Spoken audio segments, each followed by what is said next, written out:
What's up guys, Tommy Bennett here, and today I'm going to teach you how to do backside 360s. Now, I'm not just going to have you go chuck and hope and everything's going to be okay. We're going to break it down from understanding how to throw the trick, start super small outside the park.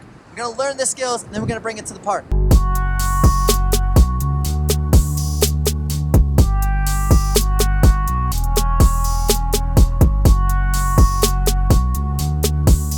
So let's define what backside is. When you're going off of a jump, essentially as I rotate, my backside is going to be facing downhill first. All right, so this is gonna be way more fun if I have somebody to help me. Now today we have... Hello. What's your name? I'm Steph.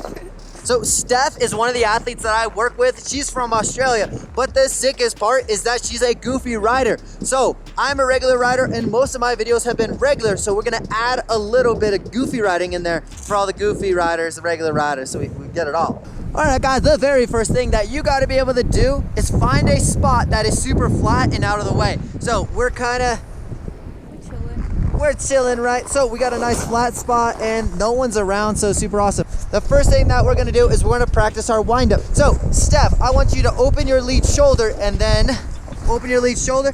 Now what I want you to do is you're going to swing, rotate, and actually give me a high five. Oh, okay, cool. Now, at that exact time that she hits my hand, I want her to engage her core. When you engage your core, the rest of your body is going to follow. Now, if you don't have a partner, totally okay, but just imagine you're giving somebody a high five and then you're rapidly stopping by getting your core nice and tight. Whoa, nice. I want to have her do that 3 to 5 times so she gets used to opening up her lead shoulder and throwing. So let's do a couple more times. Do it without the high five. Nice. 2 more. Nice. 1 more. Tight core. You guys will notice as she has her hand out there and she stops, you're gonna see that the board actually moves a little bit, and that's what you're looking for. The next thing I want her to do is bend her knees and she's gonna pop and she's gonna do a backside 180. Now, the goal is not a backside 180, but it's important to be able to make this in super small steps. So we're gonna do a backside 180. Boom. Nice, do it again.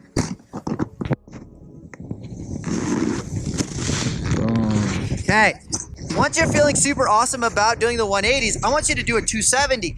Now, you gotta be able to wind up and throw pretty hard for a 360. So this is what we're working on, is that wind up. So I'm gonna have Steph do a 270. Her goal is to spin around and get her board to face downhill. Let's see it. Boom. Pretty freaking awesome, right? That was getting a little windy. That was getting a little crazy, so we wanted to move down a little bit. So now that we've done those static exercises, which would be some 180s, focusing on winding up, leading that to a 270 with the focus of, can you throw your shoulders? Can you pop and create separation from the snow and the board, like being able to catch some air? And then can you use your head and utilize your eyes to spot the landing? Now the next thing that we got to do is be able to take this down the hill, because if we're just awesome at doing this flat or like in a stationary position, that's not going to translate to a jump. So we got to create some movement. We're gonna break this down to flat ground 360s, then we're gonna create some air. But first I want us to understand the body movements with the least amount of consequences, so we're not actually catching air just yet. But Steph, what is the absolutely #1 rule about this next drill we're about to do? Always lean uphill, because otherwise you'll catch an edge and die. Literally, don't die. So it is 100% a rule, a law. Please lean uphill. If she put weight downhill, like right now, put down. Oh, that's when you catch an edge. So you gotta lean uphill. Now that that's out of the way, we're gonna do full 360s on the ground.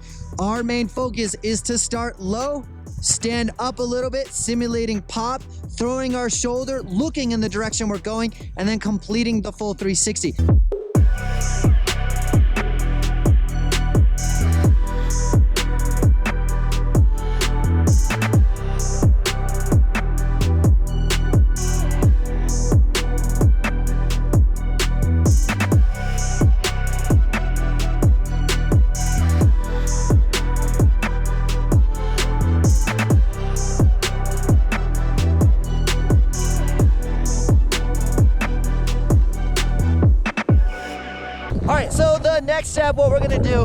is instead of doing the complete 360 flat ground, what we want to do is do a backside 180 and then skirt around the rest of the rotation.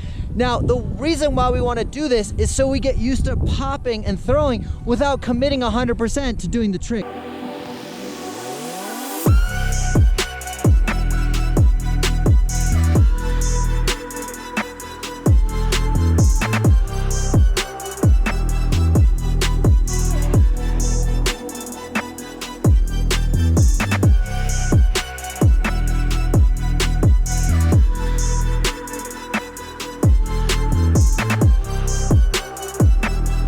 All right guys, so the next thing that we want to do is find a side hit.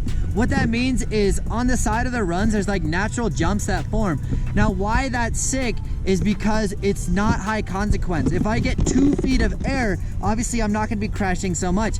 And then what we're going to do is be able to practice doing backside 360s off of side hits. If I under rotate it, I can just skid it around to perfect.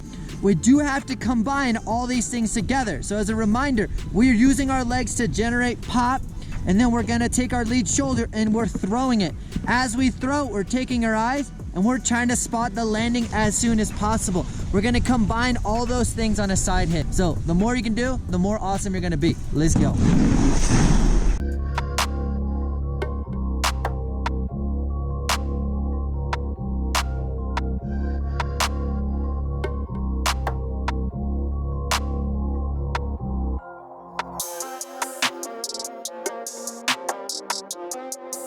So you'll notice there that there was a few of them that felt really good, that I was able to get low, pop, and throw my shoulder simultaneously, just like we practiced earlier. So there was one that I under rotated, so I essentially went to 270.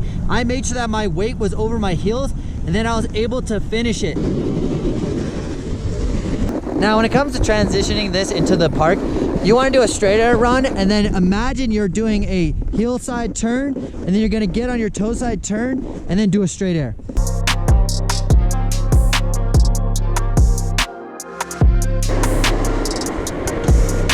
How does he do that? It's sick.